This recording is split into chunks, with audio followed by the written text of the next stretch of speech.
በቆዳ ስፋቷ 363 ስኩዌር ኪሎሜትር ወይም ከሐረር ከተማ እኩል ያህል የምትሰፋው ጋዛ ሰርጥ 25 ማይል በሚረዝመው የሜዲትራኒያን ባህር ዳርቻዋ ላይ ሆነው ማራኪውን ፀሐይ ግብዓትን ለማየት ሲሉ ብቻ ጎብኚዎች የሚጎርፉባት፣ ለጀልባ ቀዘፋ ንድፉን የጠበቀ ዘመነኛ የከተማ ግንባታም የሚታይባት ድንቅ ከተማ ነበረች። የዚህች ከተማ ያ ውበት ዛሬ ላይ ነበር ብቻ ሆኗል። ከ18 ዓመታት በፊት በእስራኤል ኮማንዶ እግረኛ ሰራዊት አየር ኃይልና ባህር ኃይል ከበባ ስር ሆና ወደ ቅጽሯ መግባትም ሆነ መውጣት ክልክል የሆነባት፣ በዚህም ምክንያት የምድራችን ትልቋ አጥር አልባ ወህኒ ቤት የተባለች ከተማ ዛሬ ላይ ያ ጎብኚ የሚስብላት የፀሐይ ግብዓቷ እንደ ቀድሞው ሰው የሚስብ አልሆነም። ከ2 ሚሊዮን በላይ ነዋሪዎቿ 70 ሺህ የሚደርሱት አይሞቱ ሞት ሞተዋል። ከዚህ ውስጥ 46 ሺህ በላይ ሟቾች ሴቶችና ሕፃናት ናቸው። ዕድላቸው ከሞት ብቻ ያዳናቸው 1.9 ሚሊዮን ዜጎች ከባድ ርዛት ተጋፍጠዋል። አሁን የጋዛ ሰርጥ መታወቂያ ለማየት በሚያሳቅቅ ልክ የሕፃናትና ሴቶች እንባና ደም ሆኗል። አውስትራሊያዊው ጋዜጠኛ ጆን ሊዮንስ ጋዛ የዘላለም ውጊያ በሚል ርዕስ ሰፊ ጥናታዊ ዘገባ ሰርቷል። በዘገባው ላይ የቀድሞው የእስራኤል ጠቅላይ ሚኒስትር ኢሁድ ባራክ፣ የቀድሞው የቴልአቪቭ የደህንነት መስሪያ ቤት ኃላፊዎች፣ የኔታንያሁ ዘመን የካቢኔ አባል ጋዜጠኞችና ፖለቲከኞችን አነጋግሯል። የዘገባው ዋና ማጠንጠኛም አንድ ጥያቄ ነው። ምንድን ነው የዚህ ሁሉ መነሻ?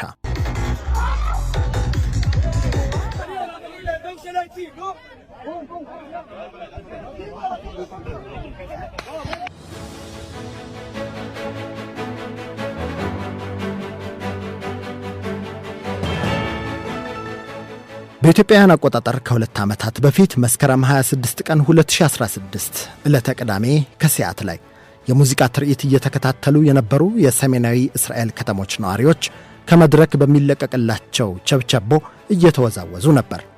ማንኛውም የሙዚቃ ድግስ ላይ እንደሚደረገው ሰዎች በተንቀሳቃሽ ስልኮቻቸው ዙሪያ ገባውን በተዝናና መንፈስ ይቀርጻሉ።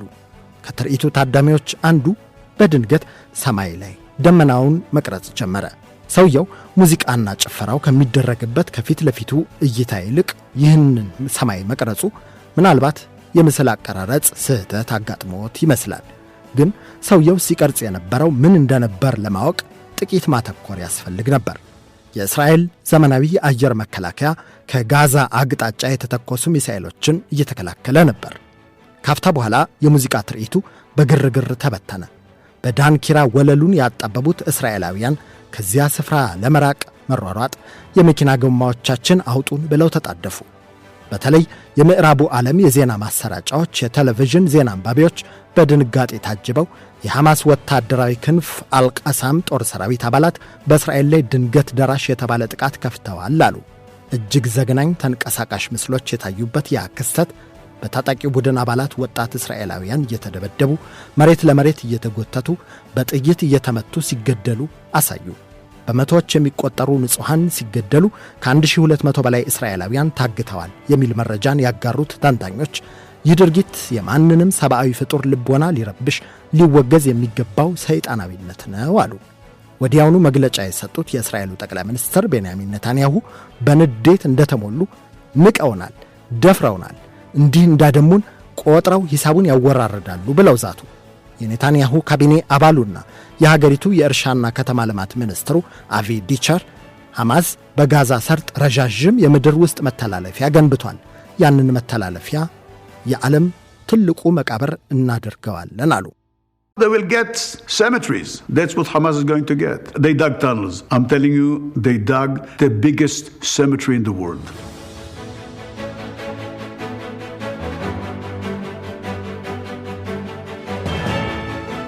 እንደ ሐሬትስ ያሉ የእስራኤል መገናኛ ብዙሃን ጋዜጠኞች ሲጀምር እንዲህ በስጋት የተከበበች ሀገር ደህንነት መስሪያ ቤት የማንን ጎፈሬ ሲያበጥር ነው ቅጥራችን የተደፈረው ብለው ቢጠይቁ ከእስራኤል ባለሥልጣናት ጊዜው አሁን እሱን የምንጠይቅበት አይደለም፣ ሁሉም ነገር ወደ ጦር ግንባር ተባሉ። ከግማሽ ቀናት ባነሰ ጊዜ የእስራኤል የጦር አውሮፕላኖች ወደ ጋዛ ሰርጥ ከነፉ።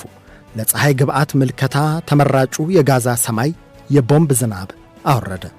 በዚህ መልክ የተጀመረው ውጊያ ዛሬ 2 ዓመት ሆኖታል። ጋዛ ሰርጥ እንኳን ቦታው ላይ ተገኝቶ ላያት ከተንቀሳቃሽ ስልኩ ከፍቶ በካርታ ለተመለከታትም የዘመናት የአመድ መድፊያ የነበረች ወይም ጣሪያ የሌለው ኩሽና እንጂ እውነት የሰው ልጅ መኖሪያ እንደነበረች ለማስረዳት አትመችም።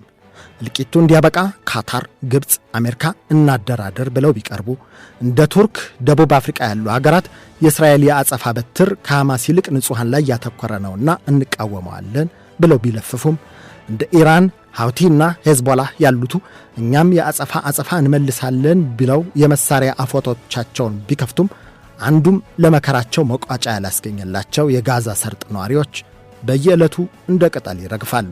ውጊያውን ሲጀምር ሐማስን ከምድረገጽ ማጥፋት፣ የታገቱ ዜጎችን ወደ ቤታቸው መመለስ የሚሉ መሪ ዕቅዶችን ይዞ ወደ ሰርጡ የዘመተው የእስራኤል መከላከያ ኃይል አሁን ዓላማው ተቀይሯል።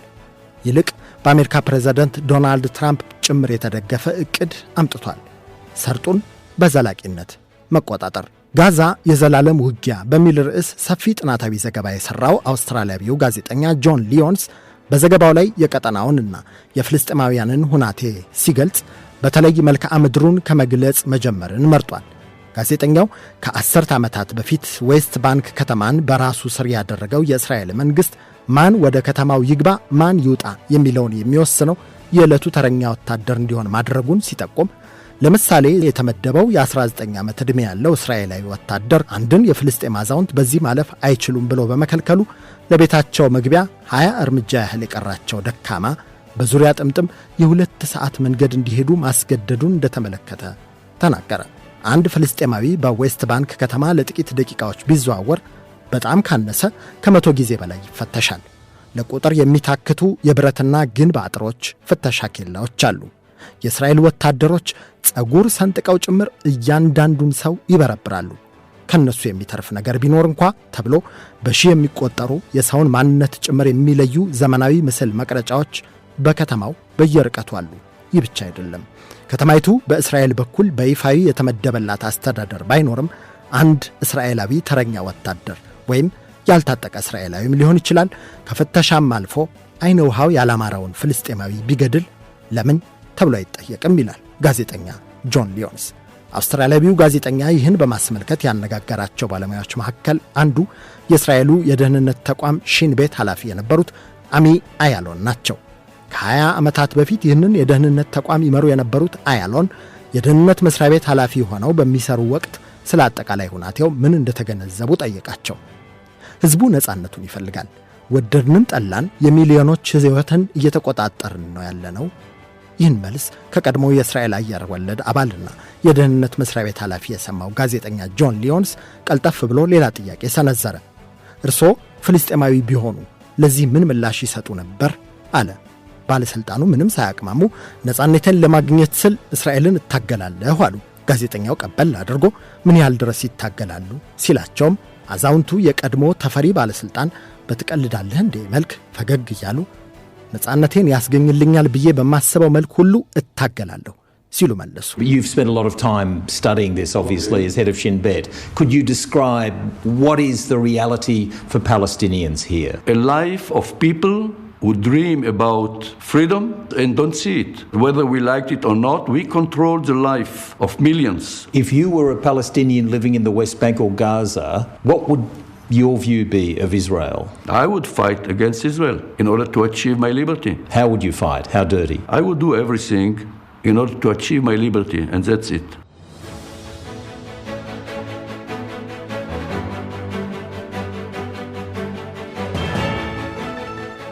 በእርግጥ ይህ አስተሳሰብ የእርሳቸው ብቻ አይደለም። ለምሳሌ በዚሁ ጥናታዊ ዘገባ ላይ አስተያየት እንዲሰጡ የተጋበዙት በዌስት ባንክ ከተማ የሚገኘው ቤሬዚያት ዩኒቨርሲቲ መምህሩ አብደል ጃዋድ ኦማርም ተቀራራቢ ሐሳብ አንስተዋል። It's to have your life being determined by other people, what type of economy you have, who you can fall in love with and live with. ሕይወትህ በሌሎች ሰዎች ቁጥጥር ስር ሲሆን ከባድ ነው። ምን አይነት ኑሮ እንደምትኖር፣ ማንን እንደምታፈቅር፣ ማንን እንደምታገባ ሰዎች ሲወስኑብህ፣ በየዕለቱ ሰዎች ሲያዋርዱና ሲንቁ መመልከት የየዕለት ጉዳይ ነው። እኔ ለምሳሌ አንድ ጓደኛዬ ጋር ቁጭ ባልንበት ተተኩሶበት ተገደለ። ተኩሶ የገደለው ወታደር አብሮት የነበረን ሌላ ወታደር በተሳካልኝ ኢላማዬን መታሁ አይነት ሲጨብጠው ተመልክቼዋለሁ ሲሉ ሁናቴውን ገልጸውታል። And high-five his buddy that he got the target.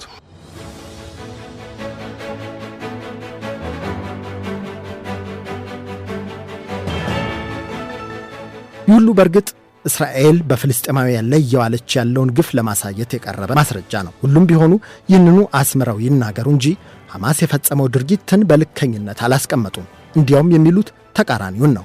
ሐማስ ላጠፋው ሐማስ ቅጣቱን ይቀበል ባይ ናቸው።